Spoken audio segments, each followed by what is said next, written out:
Hello, I am continuing to develop a new useful habit of narrating books, or more precisely, narrating the most interesting and useful things I have learned from them. Book number 2 is Hitmakers, The Science of Popularity. Yes, this book seemed 3 or 4 times longer than the previous one, but that does not prevent it from being valuable. Of course, when I was reading it, I sometimes felt that bored. This is because the book mostly covers many different examples. For example, the author tried to tell a story based on music. Why did this or that song become a super hit while others remained unknown? These are things that, when you're not a musician, you don't really want to focus on.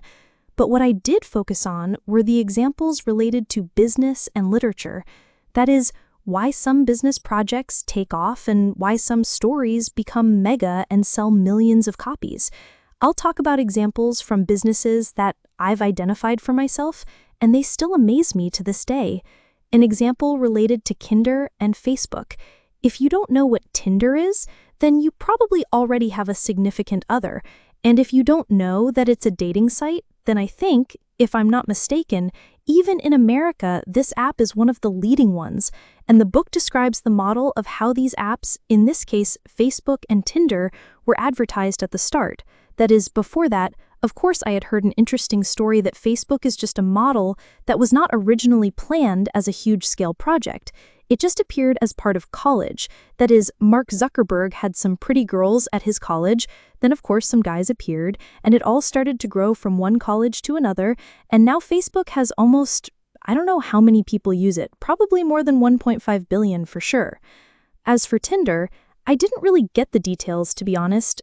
I haven't seen a book about this story, but the promotion model is similar to Facebook's, and honestly, when you live in the information field and see VK ads on YouTube, you realize how wrong the promotion model these companies have chosen is. That is, advertising is aimed at everyone, which is the wrong model, because the history of Tinder teaches us how one of Tinder's main followers decided to go her own way. This woman went to college and approached a group of girls and said something like this: "Girls, in about 4 hours, some cute guys will appear on my Tinder app. I recommend not wasting any time and going right now to register on Tinder." In this case, this model of communication with the most important target audience worked, because in this case, we were talking about cute guys who were at the same college. And when advertising, well, I'm talking about Russia, let's say it's on VK and YouTube, and the target audience is scattered across cities, then it turns out to be like shooting sparrows with a cannon. And yes, of course, on a subconscious level, I knew that I needed to go straight to those groups of people who are nearby and basically know each other. But here's why the example surely reinforced these things in my mind. The example with books. Yes, now we're going to talk about books that I haven't read and don't know about. Maybe you've read them, but they don't talk about it out loud. We're talking about the book Twilight and 50 Shades of Grey. To be honest, when I read this example, I got goosebumps even now. It's something with something. The author of Twilight wrote her work, and of course it became mega popular in America.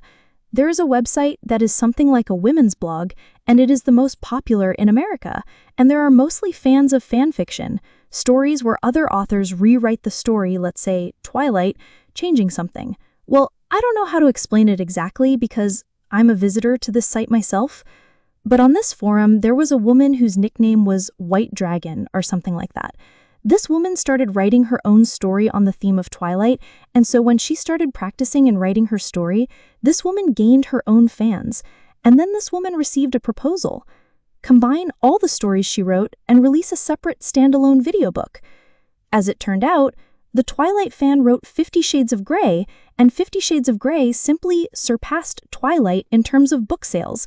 And this is just, wow! This example is largely related to the fact that successful hits are made according to one simple model. By the way, the book tells the story of The Lord of the Rings and Harry Potter. And yes, I found it interesting that even Harry Potter and The Lord of the Rings use 3 models. Well, more precisely, there are 3 steps that make a movie a hit. First, the main character appears who should not be a superhero. He should be more or less an average person, but in a difficult situation. Pay attention to Harry Potter. This boy is not born. He lives in a basement, his adoptive parents humiliate him, and everything is very bad.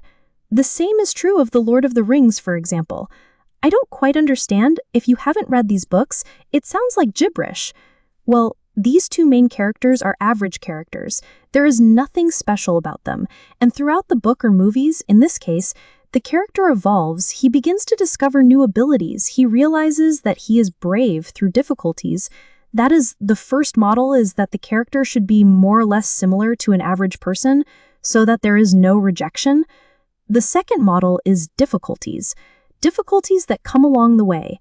And the third is the hero's development, when he defeats everyone, and everyone rejoices.